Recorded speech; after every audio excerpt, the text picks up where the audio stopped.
Hello नमस्कार साथियों, मैं संतोष कुमार आप लोगों के लिए आज जो उत्तर प्रदेश लोक सेवा आयोग अपर निजी सचिव 2013 में मैटर बोला गया था उसको लेकर आए हैं। आप लोग इस मैटर को कम से कम 3-4 बार लिखें और इसकी जो कठिन आउटलाइन है उसका रिवीजन कम से कम 10 या 12 बार करें, जिससे कि अगली बार इसी मैटर को जब आप लिखें तो आपकी गति में कोई बाधा ना पड़े।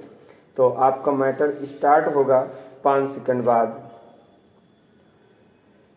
स्टार्ट। महोदय, किसी भी देश के आर्थिक एवं व्यापारिक विकास में बैंकों की महत्वपूर्ण भूमिका होती है।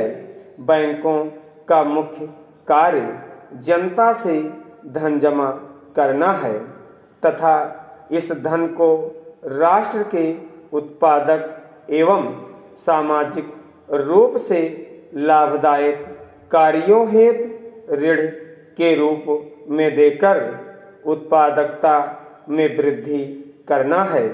परंतु राष्ट्रीयकरण से पूर्व बैंक केवल कुछ चुने हुए विशिष्ट क्षेत्रों में बड़े उद्योगपतियों एवं बड़े व्यापारियों को ही ऋण सुविधाएं प्रदान करते थे, जिसके कारण केवल कुछ ही हाथों में ही आर्थिक शक्ति का केंद्रीकरण हो रहा था। वाणिज्यिक बैंक परंपरागत रूप से शहरी क्षेत्रों में ही स्थिर होते थे एवं इनका मुख्य ध्येय लाभ अर्जित करना होता था। चूंकि ग्रामीण क्षेत्रों की शाखाओं से शुरू के वर्षों में लाभ नहीं मिल पाता था, अतः निजी क्षेत्र के बैंकों ने ग्रामीण इलाकों में शाखाएं स्थापित करने में कोई विशेष रुचि नहीं दिखाई।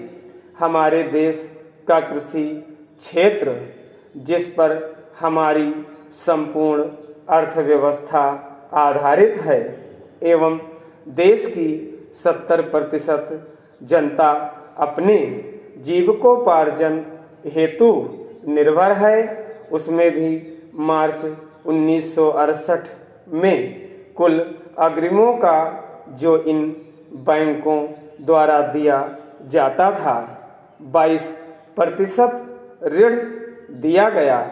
इसके विपरीत बड़े उद्योगों का हिस्सा कुल अग्रिम का 60.6% था। इन आंकड़ों से स्पष्ट होता है कि कुल ऋणों का प्रमुख हिस्सा बड़े उद्योगों एवं बड़े व्यापारियों को दिया जाता था, जिससे आर्थिक असंतुलन बढ़ता ही गया।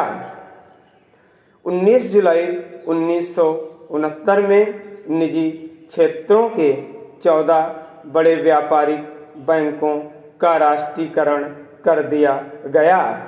इस आधार पर ये बैंक सीधे सरकार के नियंत्रण में आ गए तथा शासन द्वारा निर्धारित नीति के अनुरूप कार्य होने लगा। 14 अप्रैल 1980 को 6 और बैंकों का राष्ट्रीयकरण किया गया। इस प्रकार लगभग 91% बैंक जमा राशि सरकार के नियंत्रण में आ गई। राष्ट्रीयकरण का सीधा तात्पर्य यह था कि बैंकिंग उद्योग पर कुल प्रभावशाली लोगों का नियंत्रण समाप्त करना, जनता की बचतों को नियंत्रण करना, शासकीय योजनाओं को प्राथमिकताओं के आधार पर उत्पाद उद्देश्यों की ओर ले जाना और आर्थिक बदलाव के लिए बैंकों को एक माध्यम बनाना इत्यादि।